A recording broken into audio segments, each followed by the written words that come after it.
Hello everybody and welcome back to the last video in the wireless penetration testing section. Now what I want to show you in this video is what security measures you can take in order to prevent some of the attacks. Now first thing that you might actually ask yourself is, why is the deauthentication attack even possible?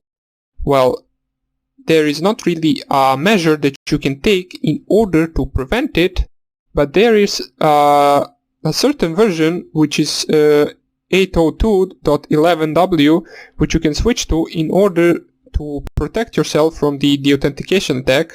It basically works as it uses the protected management frames which can detect and prevent the deauthentication attack. There is no other known security measure that you can take in order to prevent it from the deauthentication attack. Now I believe that the WPA3 security measures will have some kind of a protection against the deauthentication attack, but we will have to wait for it to come out in public before we actually see that. So the next thing I want to show you is basically, let me just go to my router, so 192.168.1.1, and I will log into my router right here, and I will show you some security measures you shouldn't do. Now some people, let me just log in. Some people, for example, think that if they put their network in hidden if they hide their network name, that they will be safe. So basically the attack that I showed you in the previous video, which was discovering the hidden network name and connecting to the hidden network with just a name, some people think that it is a security measure, and in reality it is even easier to hack that kind of a network than a simple network with a WPA2 password. So as we can see right here, let me just find it, wireless LAN, and you can see right here under the, since I didn't still change the settings from the previous attack, I have here broadcast SSID no, which for me stands for the network being hidden. Now for you it might be something different, and it might be in some other section, since this router is not the same as your router. This is an old router, so it doesn't have a bunch of the options. It is very easy to find the broadcast SSID option. What you want to do is for sure click here on yes, and basically let me just find right here, where did I change it? The authentication type right here, you do not want to have on open system ever. You do not want to have on web 64 bits or basically any web.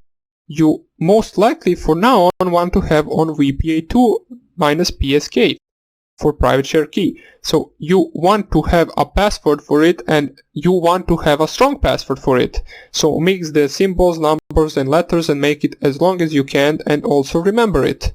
So this is the strongest at the moment security measure, the WPA2, and a strong password. Which if you have a strong password, it will take a hacker days or perhaps weeks in order to crack your password. The longer the password, the harder for it. The longer the password and the more symbols and letters and numbers it has, the harder it will be for the hacker to crack it. If you have a password of only, for example, numbers, it will be very easy to crack it for anyone with a little bit of knowledge. Now, as I said, so hidden networks will not protect you, so let me just submit this right here, since I set it back to the WPA2 security measure and with the password. The next thing that I want to talk about is the MAC filtering, which is right here. Now, you might think that the MAC filtering will be enough to actually prevent a hacker to get into your wireless network. Now, it might be enough if you also specify the password for the wireless, but if you only put the MAC filtering without the password, basically anyone with a little bit of knowledge, and for now on you as well, can change your MAC address, as I showed you even before how you can do that, and with the changed MAC address you can basically bypass the MAC filtering.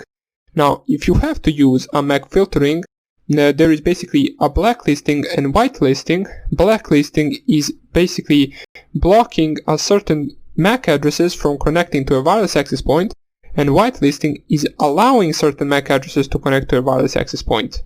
Now, it would be better to use a whitelist, but both of them can be cracked very easily, as we can just run the arrow dump program and see the clients connected to the network and see their MAC addresses. Then we can deauthenticate those clients, or basically just one client, and we can change our MAC address with the MAC changer, as I showed in the previous tutorial. So basically MAC changer is a simple program. Let me just show you right here. So just type here MAC changer and it will give you a bunch of the options. You can type --help and it will basically give you the option to spoof a MAC address with this -m option.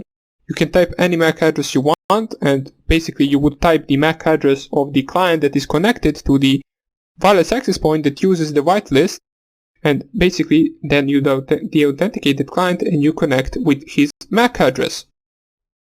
It is simple to bypass. Another thing that you shouldn't do, or basically another thing that you should do, is if you want another security measure, you could use the enterprise wireless. Now, the enterprise, you might ask, why should we use that? Well, basically every user has different password in enterprise. Even if someone got the password or hacked the password of some user, he would only be able to target one user.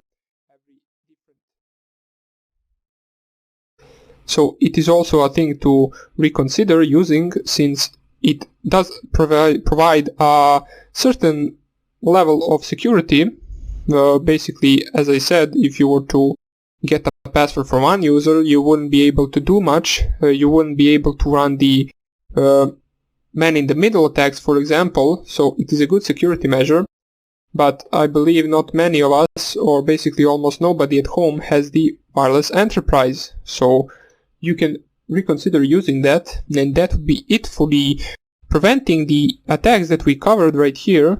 Now, hopefully the VPA3 will provide us with a lot more security, even though the VPA2 is enough. Basically, the VPA2 will provide you enough security if you use a strong password. If you use a weak password, not even VPA3 can prevent the wireless access point getting exploited or compromised. So that would be about it for the security measures. With this we finished the wireless access point section, or basically hacking the wireless access point. We will also cover, as I said, the evil twin attack later on. We will do it manually. I'll show you what all the files you will need to do that, but more about that later on.